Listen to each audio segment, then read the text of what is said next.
On the morning of August 1st, 1966, shots ring out from the observation deck of the clock tower on the University of Texas campus. It marks the infamous beginning of the modern era of mass shootings in America. I'm Sarah Ferris, true crime podcaster. And I'm Katherine Schweit, the former head of the FBI's active shooter program. And you're listening to Stop the Killing. So, good morning, good afternoon, good evening, whenever you're listening to our podcast. Hello, Stop the Killing fans, or infrequent visitors, but we want you to be more frequent. This is Katherine Schweit with my co-host, Sarah Ferris. Say hello, Sarah. Hi, everyone. We have a friend of mine who agreed to come on today because I begged him.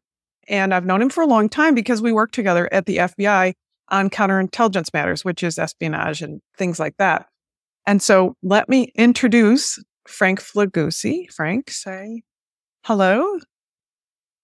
Katherine, I'm glad we could do this. Thanks for having me. I know we all have a lot of things going on, and I'm so grateful for Sarah organizing this for us. And I'm looking forward to the discussion. I know it's going to be a good one.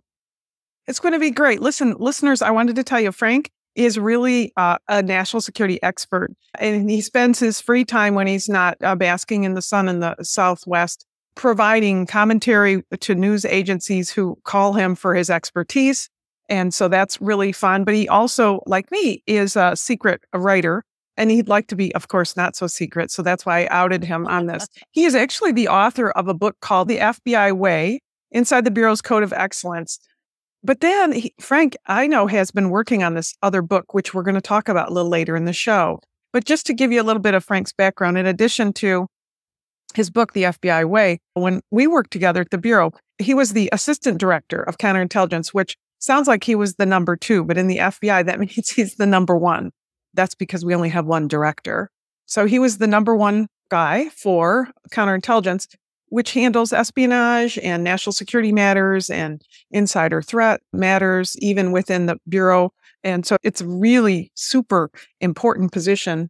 So it also puts you in a position where we're investigating people who work for the government. So he had to go often to, brief Congress on something behind closed doors, brief the White House behind closed doors because it was classified and it might involve, spy activity involving another country, which he couldn't talk about. So, well, maybe we could force it out of him, Sarah. What do you think? I feel like it's unlikely, Frank, isn't it, that anyone could make you spill those beans now after all these years? I don't know. Maybe a shot. Oh, I love it. Oh, I just got invested. I like it. Well, Frank, we're so thrilled that you are taking the time today. I was wondering if you could tell our audience a little bit in, your words about the kind of things that you worked on in the FBI.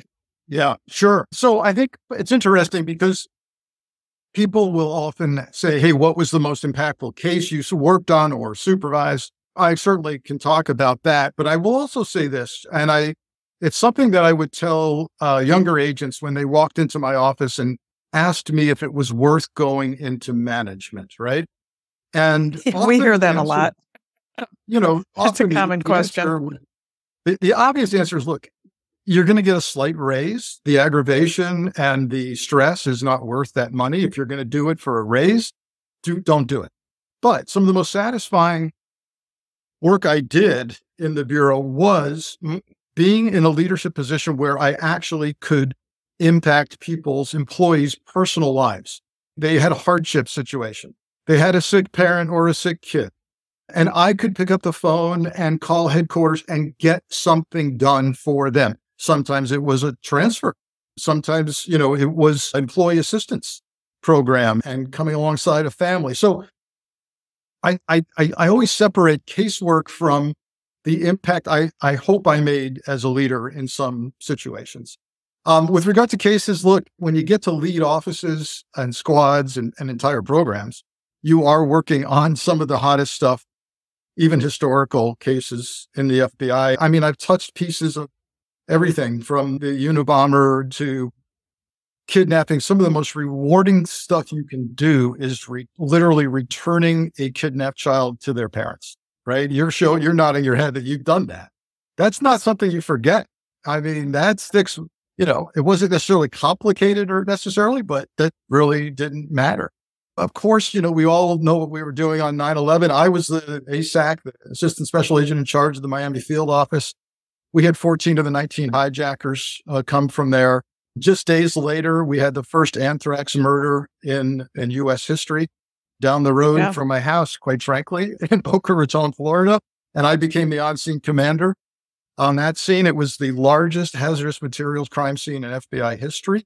And, talk about something new and unprecedented. We'd never suited up a hazmat team and gone into an anthrax-filled building before, but we did it. And so, it's things like that you have an opportunity to be a part of, including some serial killer cases in Cleveland. We had a guy who killed at least 9 women that we assisted with, and some major white collar and corruption cases, big corruption cases, particularly in Cleveland.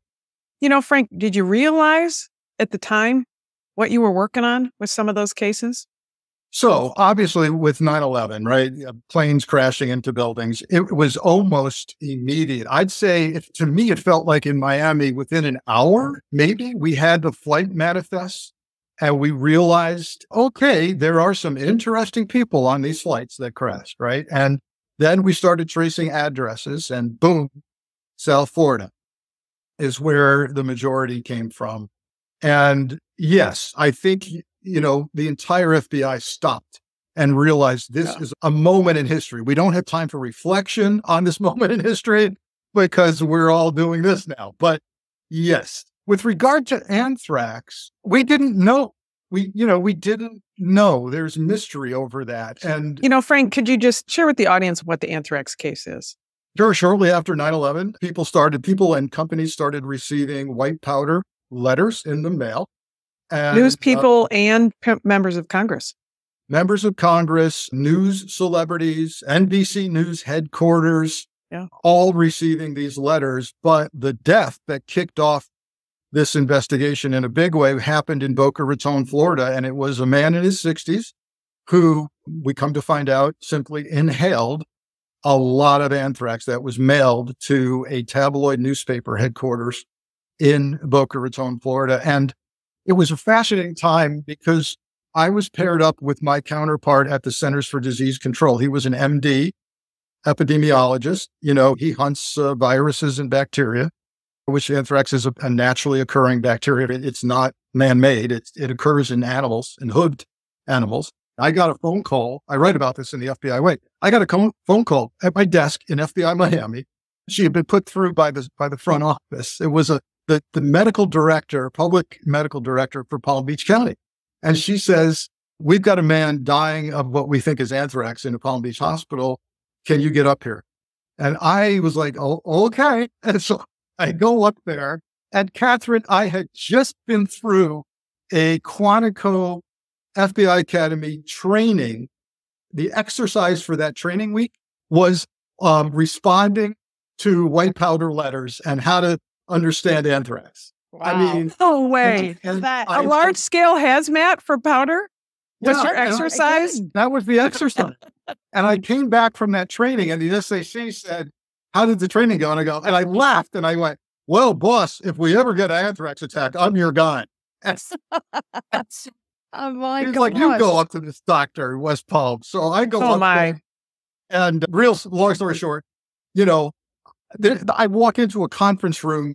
There's a table all surrounded by doctors. I walk in and they're all waiting for me.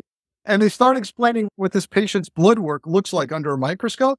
And I went, okay, English lit major. So hold on a second. I learned who the PhD microbiologists are at Quantico in my training. I'm getting them on the phone now. And scientists talk to scientists. And while that discussion's going on, one of the FBI microbiologists is texting me saying they are describing anthrax. And that changed everything. Yeah. And I think that for people who are younger listeners, they might not recall the details of it. Older listeners will. But this is what began a situation where you didn't open your mail. This occurred in early October, late September. And so by Halloween, it was in full bore across the United States where there were confirmations that there were other anthrax letters that had been mailed around a lady died whose letter had gone through this postal facility. It was very complex, United States-wide investigation, just like 9/11 was. And we were running both of those investigations at the same time. And as the terrorism supervisor, they were both on my tiny little squad up in Milwaukee, Frank. And we would take phone calls from people who said, we unwrapped a Tootsie Roll. You know where this is going. We unwrapped a Tootsie Roll and it has powder on it. And we think it's anthrax because this was Halloween. And of course, Tootsie Rolls and magazines that are wrapped in cellophane are dusted in cornstarch. And so we would get thousands, I think would be fair to say, thousands of phone calls across the country over, and police would call us and say, these people are bringing their mail into our station. What do we do with it? We were like, throw it out, throw it out. An agency that I had always been impressed with, but continued to be during Anthrax, was the U.S. Postal Inspectors. Amen. Amazing. Imagine millions and millions of pieces of mail transiting the United States, going through high-speed mail sorting equipment through your local post office to a regional hub, then cross-country. And the anthrax spores leaking out of these envelopes would get on, your mail and get on the mail next to them. And the postal inspector's ability to trace the envelopes through the U.S. mail was unbelievable. And I can tell you this, the main hub for Palm Beach for mail was loaded with anthrax, loaded. So anthrax was so significant case, but that kind of case certainly prepared you to work at that national level to run the entire counterintelligence program for the FBI. I'll never, again, this is in the FBI way. I was in this little command post in a parking lot in Boca Raton, Florida, outside this media headquarters that had received anthrax, where a man died. And I get a phone call from the White House. The call was coming through FBI headquarters. And if there was a very high-ranking executive at FBI headquarters, Frank, is that you? Yes. Frank, I'm going to put through a call from the White House. Can you answer these questions? And well, I don't know what the questions are, but I'll tell you this. If I can't answer the questions, then no one can answer. Nobody can. I have to know, can we sum up the anthrax, like how that came to a conclusion? Because I'm like, I can't remember. And I'm sure there's plenty of our listeners out there that are like, oh my gosh, anthrax was such a big thing at the time. But, vacant brain. I think, Frank, you do it because there's no privacy rights when you're dead. If you don't do it, I will.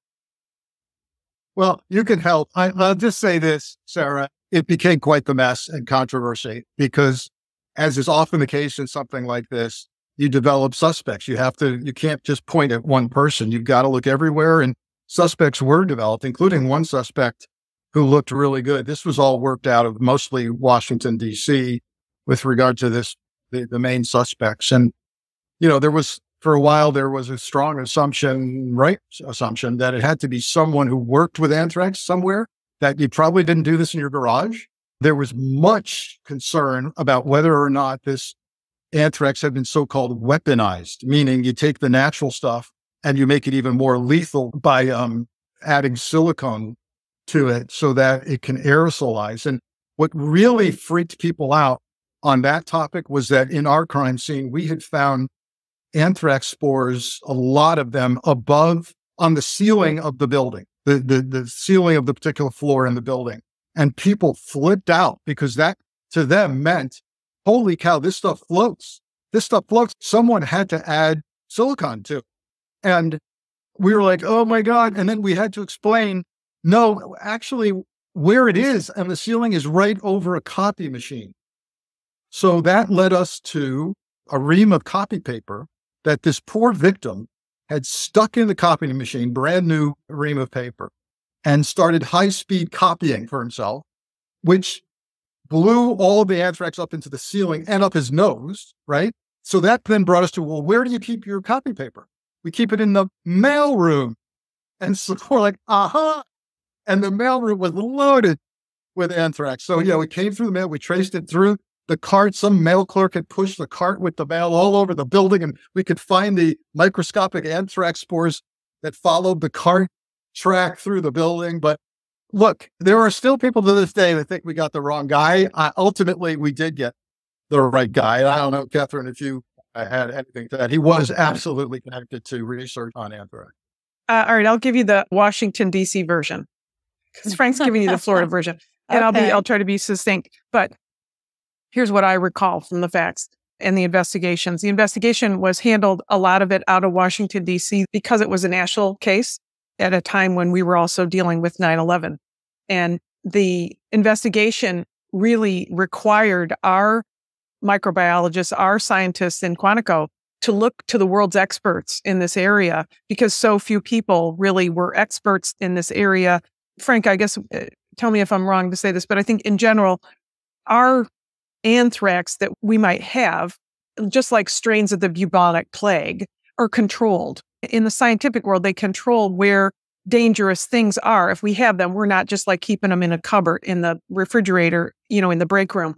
There are things that are maintained and controlled, and anthrax was no different. And there were a lot of scientists working on different things that had to do with anthrax. But mostly, I might add, mostly that work and control occurs at a U.S. Army facility in Maryland.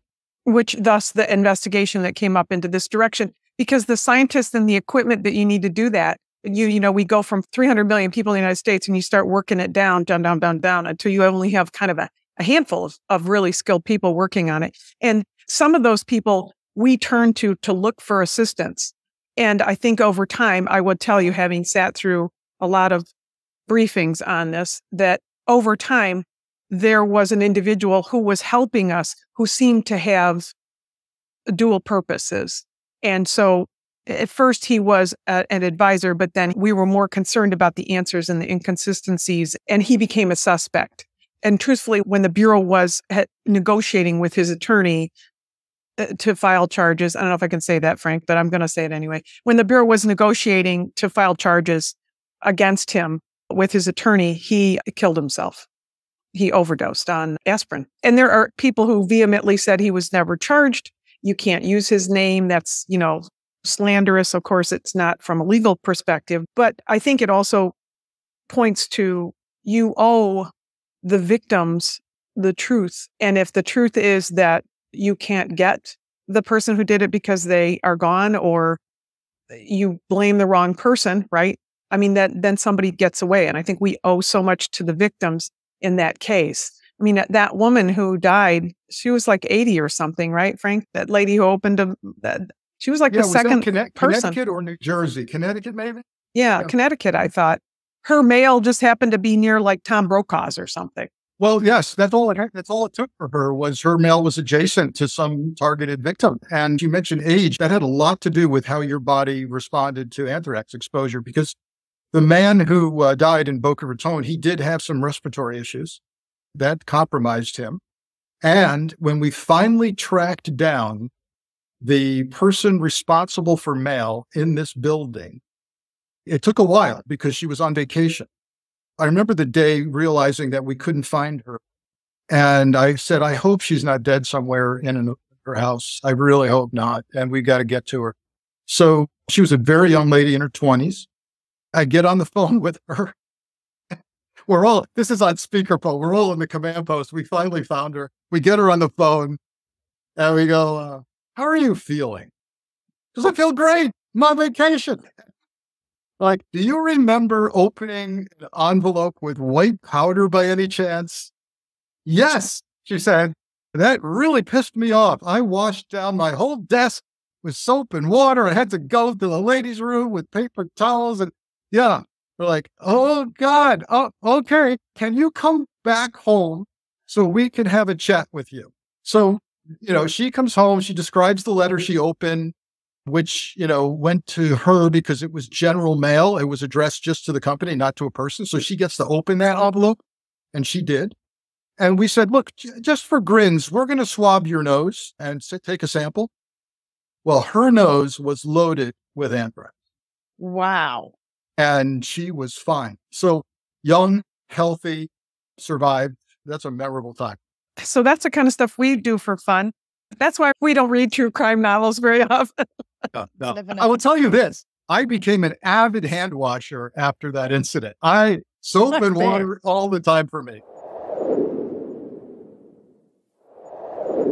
I wanted to talk about something that, as a counterintelligence expert, you just have general knowledge about that probably most people don't have any knowledge about, because they don't even think of it. And here we are in an election year where in the United States, this is such a huge issue about what is true and what isn't true. So I just want to ask you this general question, not asking you who you're voting for. I want to ask you this general question about deepfakes. I stay up on this mostly because I'm asked to comment on NBC News and MSNBC, where I am a national security contributor, about the threat of that, is specifically, as you mentioned, the threat of AI impacting the election, and particularly in the wrong hands, like a foreign sponsor of terrorism or a foreign adversary, and what it might do. So, I mean, here's where technology has come. When you and I were kids, doctoring a photo meant taking a marker and drawing a mustache on somebody's face, right? We doctored a photo. Okay, that's a fake. Okay. We are now at the point where you don't need the photo. You don't need the marker. You can make a very credible, realistic video of anybody, including the president of the United States or presidential candidate, saying or doing almost anything in a very credible fashion. And I think that's where technology is right now. AI stands for artificial intelligence. There are a handful of companies who are now have a product commercially available. You can download it on your laptop at home, and you can sit there and totally mess with somebody's life or even a national election. And we're going to see this because we've already started to see it. The first glimpse of this in a very primitive way was during the primary season up in New Hampshire, where robocalls went out to people in that state, sounding like Joe Biden, sounding exactly like Joe Biden, and saying, you really don't need to turn out for the primary because, like, I'm the guy and it's not important to turn.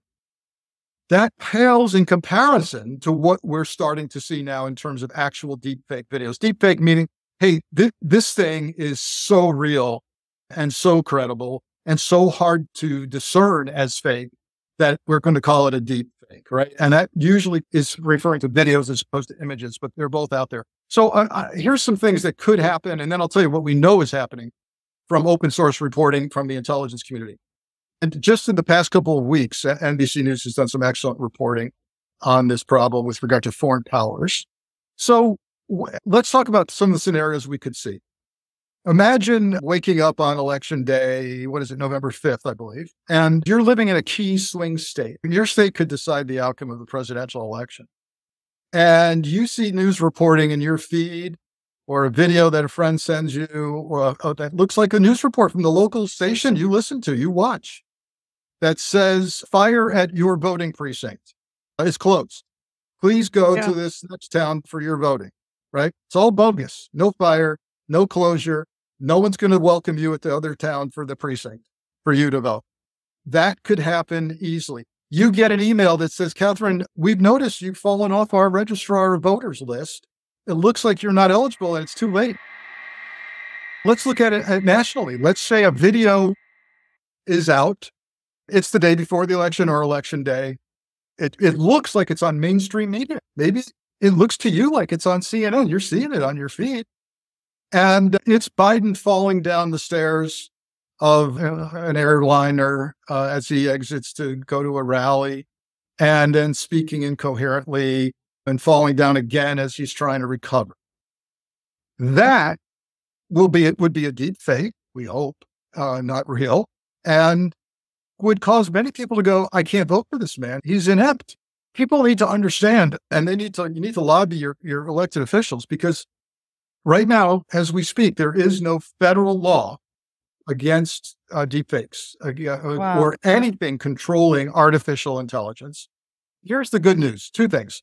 President Biden has issued an executive order for all agencies and for Congress to deeply look into legislation to help get their hands around AI. Because as is usually the case, that technology is way ahead of any kind of legislation, right? It's always responsive and reactive. I just want to say this for listeners who are saying, President Biden, we're not talking the politics here. It's that this is the kind of directive that would come out of the executive as opposed to Congress. So the executive is making this call because that's who would start it in the United States. And it is, by the way, it's a bipartisan effort. Absolutely. I never heard anybody in Congress go, oh, no, we don't want to control artificial intelligence.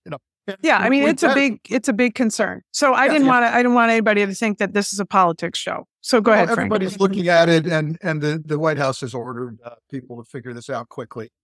But, here's an example where states are way ahead of the federal government. So states like Texas and others have already passed some form of legislation regulating fake artificial intelligence communications. So that's good. That's happening. But the real bad point, before I forget, is the foreign powers are all over this. So our adversaries are absolute, China and Russia primarily, are really using this against us. And we've already caught them trying to mess with the election. So China's doing something called spamouflage, which is this idea of pretending to be your favorite news source, whatever that is, creating an actual site, a website, like, hey, let's say I watch CNN a lot and I subscribe to CNN, whatever, to get alerts on my phone. They create their own CNN. It looks real. Maybe it's real. Maybe some wacko somewhere said, Ukrainians are aliens from Mars and we should not support them. Maybe somebody really said that. But China is taking that, inserting it in that fake news site. You look at it and go, man, if mainstream media is reporting this, I guess they've vetted it. Maybe we should support Maybe it's true. Yeah. Yeah. And we caught them doing that to the tune of hundreds of fake accounts. They're also pretending to be somebody you will align with. So maybe you're a Democrat or you're a Republican, or you belong to this club or that. They'll do postings that say, yeah, me too. I'm part of your local Democratic club. And I want you to know that there's going to be a riot in town tomorrow. All of this is going on. China and Russia doing this in a big way. And I think we've just seen the tip of the iceberg. By the time November rolls around, we unfortunately may all have to be experts on spotting artificial intelligence, which is very hard to do. So here's my question about this kind of activity, because I remember steganography, and when we first started to see it. Imagine if a criminal who is committing crimes wants to throw off law enforcement. And remember, during the Boston bombing, we had people who were not guilty, who were accused of being the Boston bombers publicly in newspapers, photographs. And, that's what prompted us to have to release those pictures of those two guys, white hat and black hat. And I worry that this is such a common thing now that, say you want to commit a crime like a massive shooting, you're going to set stuff up ahead of time and you're going to accuse somebody else. You're going to create the mechanism to accuse somebody else. And I think about the Virginia Tech shooter. He killed two people and then he mailed a VCR tape, as it was in the day, a VCR tape to a major news agency. And then they had to decide, should we run some of this or not? Then he went over to Norris Hall on campus and he murdered other people. He did that. What if he had accused somebody else? What if he had created a deepfake video of somebody else? And law enforcement then is having to, what do they rely on? Yeah. Well, thanks for I see that as something that could happen. The criminal elements, a new idea. No, I feel like they're well ahead of us. As they say, everything. What do they say? Everything old is new again. So back to when we were kids. I remember when I was a young kid in Connecticut. There was a big case where the FBI worked it, and some bank robber, prolific bank robber, had set a bomb off at the Danbury, Connecticut shopping mall. Well, all the police in town, in fact, probably the whole state, responded to that bomb at the mall. Meanwhile, he went off on the other side of town and robbed banks. What you're talking about now is a modern day, state-of-the-art distraction method, which will tie up police resources because they're seeing a video of some guy doing this crime and they got to go find him. So what would legislation look like that would help law enforcement, help all of us, quite frankly? So what's being discussed for legislation are things like, for want of a better term, a watermark on AIs being required so that you can find a digital watermark, right? That law enforcement could look at it and go, okay, yep, this was fake and we know who did it. Or if you're selling AI software to the public, you intersperse it with a message, fake, fake, deep fake, so that every few minutes your video says fabricated or something like that, right? Even the name of your company, who cares? Acme AI. whatever, just to show people this is not real. Those are the kinds of things that are being talked about. Even keeping tabs. This is where a lot of, civil libertarians will go crazy. But if you're a software company, AI company, should you actually require identification of people buying your AI product? All of that is being discussed as possible legislation. Do you think any of those will be effective? I feel like this is a runaway train a little bit in terms of we're trying to catch up. You might be able to regulate some companies, but we're talking about those foreign powers. How do you deal with that? Wow. So when you're up against a foreign power with all the resources, money, sophistication of a foreign intelligence service, there's very little we're going to do. Now, our platforms, the Googles of the world, the Facebooks of the world, the X's, all have to get far better and far more willing, by the way, to really examine where posts are coming from. That is a monumental task, though. But they have teams of experts, many of them from former FBI and intelligence people, working there who, in an emergency, can say, no, this is not Biden falling off the stage at a rally. This is fake. But by the time they get to that and wring their hands and make a decision, the damage has been done. You spoke earlier, Frank, saying that we all need to be experts in spotting AI. Is there any tips that you can give us to kind of be like, okay, that's what we should be looking for? For example, just yesterday, I saw a clip come up on social media, and it was of an American. I'm not going to name names, but the clip was clearly crazy talk coming out of this person's mouth. And it looked like, when you looked a little bit closer, that perhaps their mouth was not quite moving in time. Are there any giveaways, any tells that you can help us out with so that we can feel like we are you slightly better armed? So first, I'll tell you what I do is if I see something like this, I'm going to Google this topic, this video, and I'm going to see what people are saying about it already, right? And very quickly, you'll determine that this simply did not happen. But in terms of an image or a video, and not too long ago, we had this controversy in England over Princess Catherine and her family photo, right? Big news. Big news here. Yeah, right. And it was big news here. And, it seems relatively innocent. It's a hobby. She was playing around with photoshopping and enhancing the photo. And not the first time anybody has done that. There's a massive photograph at Hyannisport of all the Kennedys, and it was pasted together by their families. It was all pasted together so the Kennedys could have this iconic picture of all of their families. We're just doing it on steroids. Perfectly innocent. We're not cutting and pasting and Scotch tape. That's right. We're doing it high tech. But you will see these idiosyncrasies. You'll see these weird things. Why is that person's hand around the two people down hugging? How can that possibly be? Your arm's not that long. And people are becoming now adept at this. They really are. And for some sloppy jobs that come from abroad, you actually will see voice and spelling errors because English is a second language. So the grammar's bad. You can spot that. Certainly when you're accessing emails for malware. Oh, yes. Spelling is off. It's a foreign language. There's that. But I saw an ad the other day that sucked me in. It was on social media. Someone had posted a beautiful photo of a tiny home built on a cliff overlooking the ocean, and it was made entirely out of a shipping container. I mean, they had completely rehabbed this thing. So the shipping container has floor-to-ceiling windows, and it's 2 stories. And I'm like, my God, I can get a shipping container for a few $100 and turn it into a beautiful beach home. And then I realized, okay, wait a minute. The stairs don't go anywhere. And, and then you could see the comments now on social media. This is fake. This is a lie. So we're getting pretty good at this. But that was from a company that sells shipping containers to people. Shipping containers aren't as dangerous. It's that you see something on social media that comes up on your side of TikTok. You've already got kind of a bias towards that content. So you're not necessarily as quick to be so critical of it as well. And I think that's something to be really conscious of is your own biases. That's where the Chinese and the Russians are really perfecting the game, because they are zeroing in on your algorithm.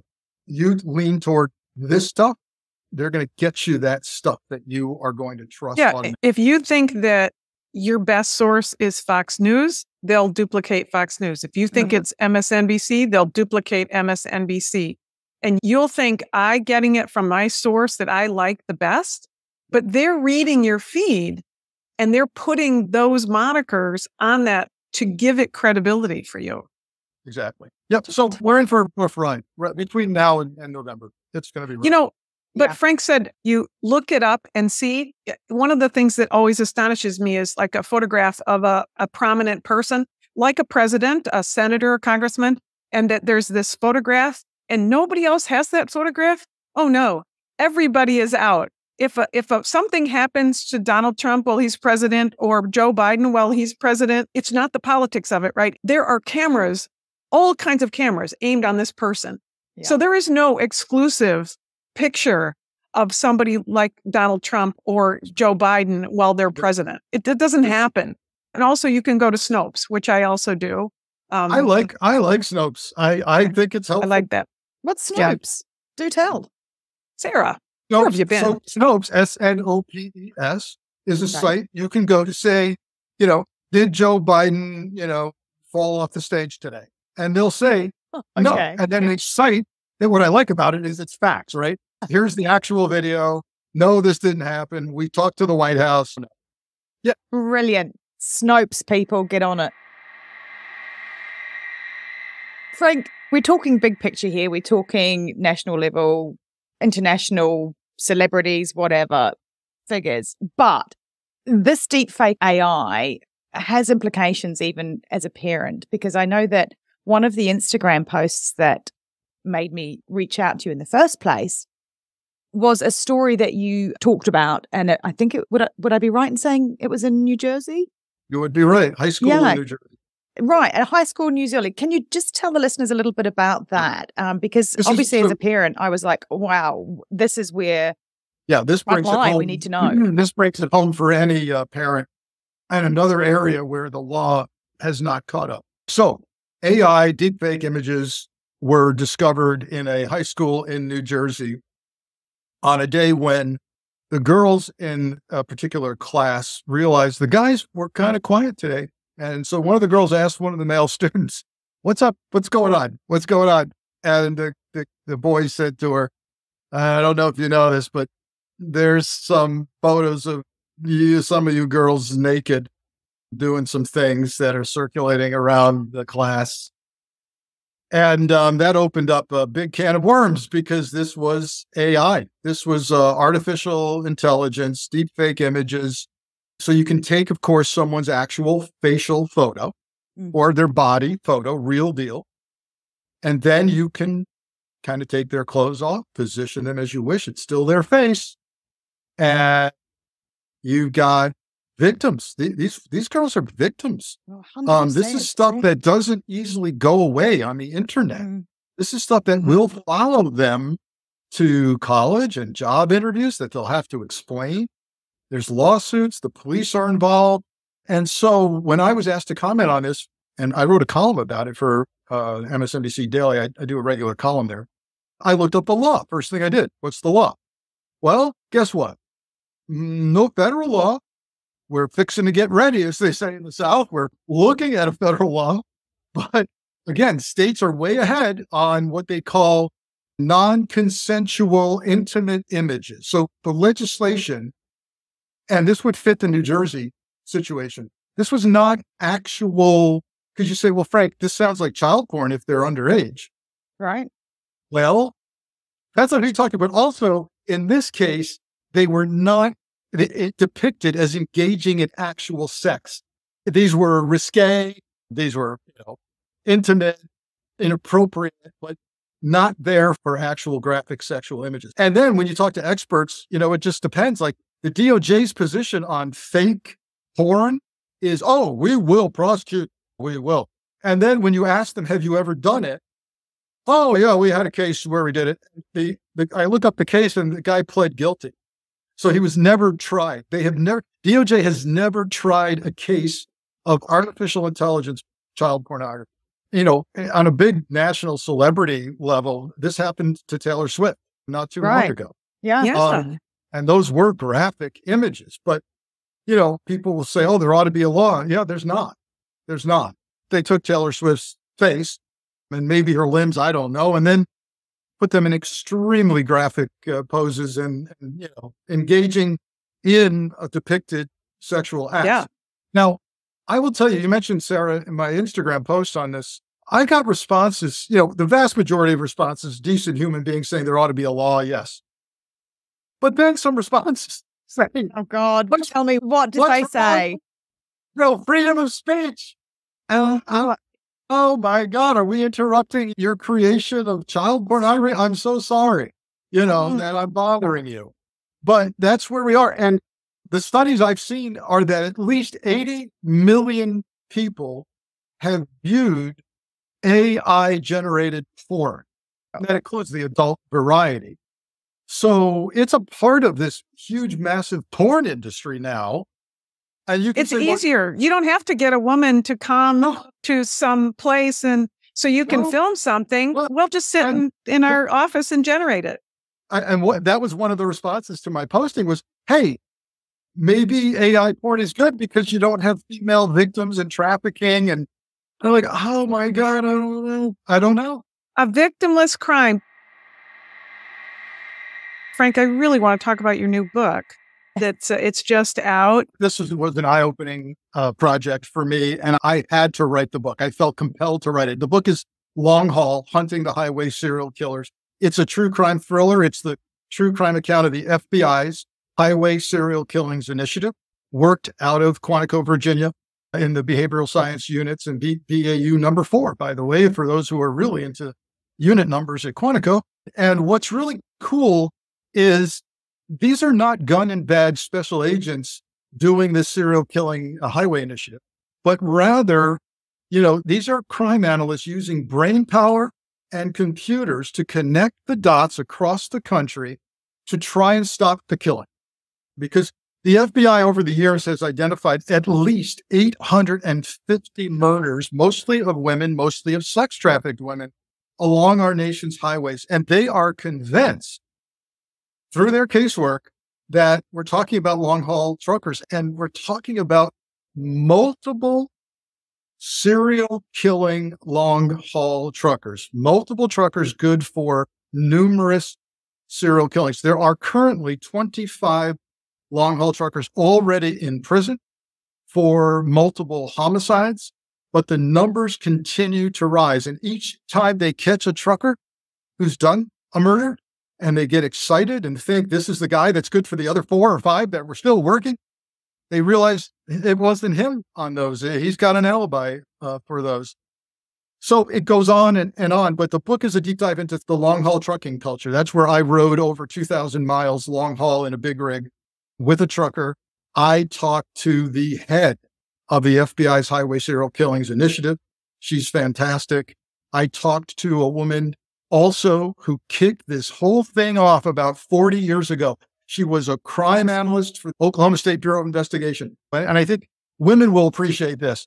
Imagine 40 years ago, you're a female crime analyst in Oklahoma, and you're not getting a lot of traction with the detectives. And this woman is figuratively pounding, we're literally pounding on the desk saying, I'm telling you, we have missing girls from Oklahoma, and they're turning up dead all over the country, and God darn it, we've got to do something about this. And they allow her to call and convene a meeting of detectives. She sends a teletype out, you know, to the country saying, we're going to have a meeting. If you've got a girl unsolved, dead, truck stop area along the highway, come visit us. We're having a meeting. 60 detectives show up from around the country. And this is where she calls the FBI and says, you got to get your ass into this meeting.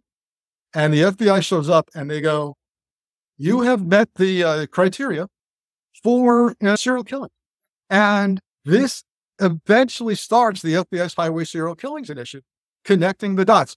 Lots of these murders are along I-40, which runs east-west across the United States, coast to coast. And I visited some of the dump sites, some of the murder sites when I was riding Big Rig. So this book is many things for many people, but it's a wake-up call that if you think that the young lady in your life would never get caught into and fall down the hole of trafficking, you are wrong. And I explain how it happens. And I explain some of the commonalities in these victims and how trafficking victims are essentially made. And I talk about the modern day recruitment process, which is online, and the importance of parents knowing what's going on online with their kids, because that's where recruitment is largely happening now. And then, look, if you are deep into working a multiple serial killing crime scene, what victimology means, how the body is positioned, was it clothed or unclothed? Was it strangulation or gunshot? Was it near water, under a tree, partially buried or not, duct tape around the face or the feet or both? All of this is the kind of data that allows the FBI to connect the dots and say the same person is doing these murders. And this is where I feel like this book gives voice to those victims who can no longer speak, but their crime scene speaks itself and helps the analyst solve. And Frank, I think this would be a good time to say the vast majority of long-haul truckers are not murderers. Oh, we're talking, look, that's important. By the way, I mean, we're not demonizing this profession. We're just highlighting the challenges in this particular profession. Just like not all teachers are, not all priests are, not all, men, not all men. Not all men are, right? In fact, I just released a video that was praising truckers because the stuff I learned about their impact on the economy. Last year, trucking produced over $80 billion in gross freight revenue. We don't eat if we don't have trucking. Grocery stores would run out of stock in 3 days if truckers stopped trucking. So it's an honorable profession. Many family people putting food on their own tables by getting food to our tables. And I dedicate, in part, my book dedication, first page of the book, is to the stalwart American trucker who puts food on our tables. So I'm glad you mentioned that. But yeah, we're talking about a fraction of a fraction. And, I love that you're totally indoctrinated because before when you were chatting about something, you said, when I was riding the big rig, which you're talking the lingo, man. Well, truckers have their own language. They would tell me, hey, what's this tractor trailer thing? I go, well, that's what it is. We don't call it that. Well, tell me what you call it, right? And then the different kinds of truckers. You want to talk about crime analysis, right? I then engage in some theories. Which truckers are more likely to be found to commit homicides?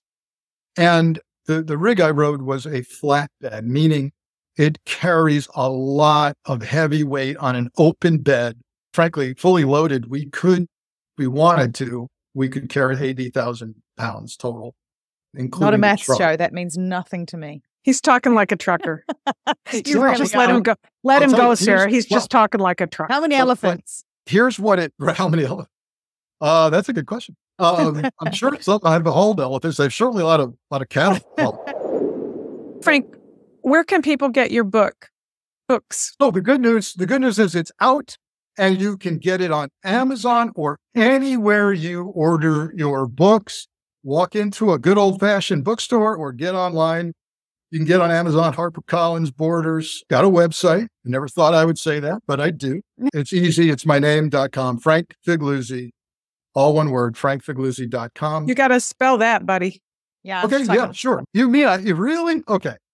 It's Frank, I spell mine for people all the time. Oh, I'm kidding. Believe me, I spent my life spelling mine. It's F like Frank, IGLIUZZI, frankfigliuzzi.com. And I'm also on X, formerly known as Twitter. I'm on Instagram and on Threads. Love it. Well worth following on Instagram as well. Yeah, definitely. And Frank, you said the most heavily loaded truck might carry 80,000 pounds? No, the truck that I rode in was the truck plus the load, 80,000 pounds. So I just want you to know, Sarah, that doing the simple math, that's 13 full-size female elephants. I love it. Yes. This is the kind of math I do. I love this is an in-depth show. It really is. Really digs into the details of everything. Wow. Didn't see that coming, but the circus has to get their, if we still have circuses, they have to get their elephants from point A to point B. Well, Frank, also, we're going to be together in person at CrimeCon, hopefully. Let's make sure we do it. I'm looking forward to it. 5,000 of our closest true crime friends at the Opryland Hotel and Resort in Nashville. Right. It'll be great. And when they ask you, Frank, again, simple math. 364 baby elephants. 13 full-size female elephants. Compliments of Sarah. Why did I choose elephants? It's not even like I know how much an elephant is. If it were giraffes, we would need a low boy because of the height. That's right. That's right. I love that. I love it. Frank, I know you've had a long career dedicated to crime solving. And I love that you're shining a light on an area where women are vulnerable to being victimized. You're right. It was eye-opening in that regard. In my conclusion, the vast majority has some form of trafficking going on when they are selling themselves.